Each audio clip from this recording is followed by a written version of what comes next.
Moikka! Mukavaa perjantai-iltaa. Tässä ollaan lasten kanssa askartelemassa huomiselle vähän vaalikarkkeja. Huomenna nimittäin on ensimmäinen vaalitori Joensuussa. Eli 16. päivä 3. lauantaina. Sieltä suurin piirtein 10 noin 1, niin Henna Timonen, kunta- ja aluevaaliehdokas, olisi tavattavissa siellä Vasemmistoliiton teltalla.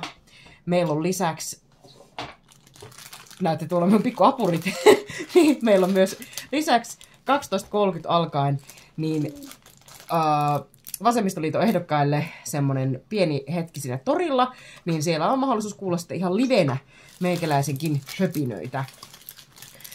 Hei joo, ja sitten yksi hauska juttu, niin vaalinumerothan, tai nuo ehdokasnumerothan on siis nyt tulleet, eli te voitte tuossa yläpuolella nähdä minun kuntavaaliehdokasnumeron, ja sitten tuossa alapuolella niin voitte nähdä minun aluevaaliehdokasnumeron.